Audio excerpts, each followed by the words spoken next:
আসসালামু আলাইকুম গাইস। কালো আঞ্চলিকটির জন্য রিয়াল মাদ্রিদের শেষ ম্যাচ পর্যন্ত অপেক্ষা করবে ব্রাজিল।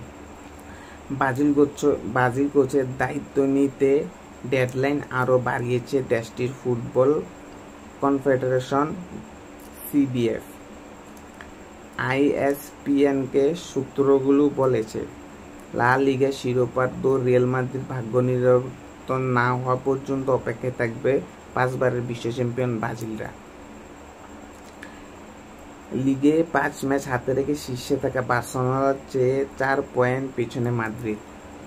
আগামী 11 মে দুই দল মুখোমুখি হবে লা লিগার কাপের জন্য, কিন্তু এটা ফাইনাল না, রাউন্ড অফ। আরও জানা গেছে, ক্লাব ছাড়ার প্রক্রিয়া ও সময় নিয়ে এখনও আঞ্চলিক রিয়ালের মধ্যে এক ধরনের টানাপোড়া চলছে। এর সমাধান হলো ইতালিয়ান কোচ ব্রাজিলের দায়িত্ব নেবেন বলে আশা ব্রাজিলের। আগামী জুনে ইকুয়েডর ও প্যারাগুয়ের বিপক্ষে বিশ্বকাপ বাছাই পর্বে 26 মে স্কোয়াড ঘোষণা করেছে ব্রাজিল। ওই দিন পর্যন্ত নতুন কোচের সন্ধানে থাকবে সেলে সত্তারা। কয়দিন আগে এক রিপোর্টে জানায়, আগামী কয়েকদিনের মধ্যে পরিস্থিতি আলোচনায় করে মুখোমুখি হবে কার্লো আনচেলত্তি ও ক্লাব প্রেসিডেন্ট ফ্লোরেন্তিনো পেরেজ। একসঙ্গে চুক্তি করতে আনচেলত্তিকে সম্মানিত দিলেও আর্থিক ঝামেলায় আগেভাগে মাদ্রিদ ছাড়তে পারছেন না। 2026 সাল পর্যন্ত চুক্তির মেয়াদ শেষ হওয়ার আগে রিয়ালে ছাড়লে আর্থিক ক্ষতির মুখোমুখি হবেন কার্লো আনচেলত্তি। চুক্তি বাকি থাকতে কোনো কোচকে দরখাস্ত করলে রিয়াল তাকে 6 মাসের ক্ষতিপূরণ দিবেন। এটা রিয়াল মাদ্রিদের একটা নিউজ আর কি। ক্লাব লা লিগে শিরোপা জিততে না পারলে কার্লো আনচেলত্তি ছাঁটাই করবে রিয়াল মাদ্রিদ, এমনটা ধারণা করছে ফুটবল বিশ্ববাসী। এবার দুই পক্ষের সমঝোতার বেতনের কিছু একটা অংশ কেটে দেওয়া হবে কার্লো আনচেলত্তির।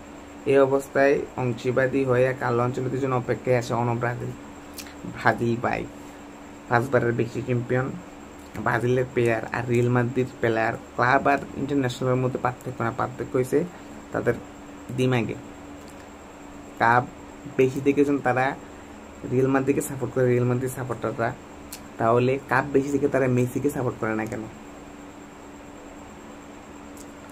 মেসির ওয়ার্ল্ড কাপ আছে, কোপা আমেরিকা আছে, 8টা ব্যালন ডি'অর আছে, 6টা গোল্ডেন বুট আছে, এভরিথিং। এমন কিছু নাই ফুটবলে সে জিতে না, কিন্তু তাকে সেরা ভাবছেন না কেন? অন্যদিকে রিয়াল মাদ্রিদ 15টা ইসল দিচ্ছে, সেটার জন্য রিয়াল মাদ্রিদ সেরা ক্লাব, রিয়াল মাদ্রিদ সেরা। একটা জিনিস মনে রাখবেন, রিয়াল মাদ্রিদ দুঃখ হয়েছে বার্সেলোনা। হ্যাঁ ভাই, এটা আপনি মানেন না মানে, রিয়াল মাদ্রিদ দুঃখ হচ্ছে বার্সেলোনা।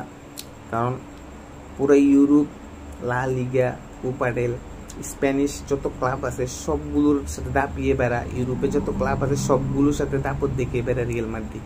আর সেই রিয়াল মাদ্রিদ এসে বার্সেলোনার লাগে শুধু খায় আর খায়। তো আমি বার্সা ফ্যান দেখে এটা বলতেছি এমন না, এটা রিয়েলিটি।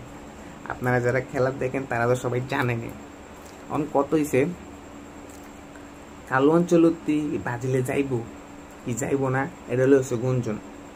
তো এটার কথা হচ্ছে, আগামী লা লিগার টাইটেল যদি না লাগাইতে পারে তাহলে কার্লো আনচেলত্তি রিয়াল মাদ্রিদ ছাড়বো। কিন্তু এদিকে ব্রাজিলের সাথে যারা বলে দিছিল, ব্রাজিলের সাথে কথোপকথন হয়ে গেছে, চুক্তি এখনো হয় নাই, ব্রাজিলও অপেক্ষা করতেছে, কোনো লিখিত চুক্তি তারা যায় নাই। আপনারা ধৈর্য ধরুন। এই নাটকের মোড় কোথায় ফিরবে জানি না, কিন্তু ব্রাজিলের জন্য কার্লো আনচেলত্তি অনেক গুরুত্বপূর্ণ হবে। কেননা ভাই, যে মাস্টার মাইন্ড, এতটা ডন কয় কার্লো ডন, এই ডনের যে মাস্টার মাইন্ড। আর ব্রাজিলে মনে রাখতে হবে, ব্রাজিলে কিন্তু ভাই ফুটবল প্লেয়ার জন্ম নেই ব্রাজিলে। আর তাদের যে টিম, ও মাই গড, সব ইউরোপে রিয়াল মাদ্রিদ, আর্সেনাল, বার্সা, যেখানে দেখবেন ব্রাজিলের ফ্যান। আমি একজন আর্জেন্টিনার ফ্যান, কিন্তু আমি সত্যিটা বলছি, ব্রাজিলের ফ্যান। তাদের খেলোয়াড় ভালো, কিন্তু তাদের মনিটাইজেশন ভালো না। কোচ কোন প্লেয়ারটা কোন জায়গায় খেলাবে, কোন প্লেয়ার কখন খেলাতে হবে, সেটা বর্তমান ব্রাজিলের কোচের জানা নেই। কিন্তু কার্লো আনচেলত্তি ডনের কিন্তু এইসব টেকনিক পুরনো। সেই জন্য ব্রাজিল কোনো হতাশা ছাড়ছে না। কার্লো আনচেলত্তির জন্য রিয়াল মাদ্রিদ শেষ ম্যাচ পর্যন্ত অপেক্ষা করবে। এটা দেখা হচ্ছে নেক্সট ভিডিওতে। আসসালামু আলাইকুম।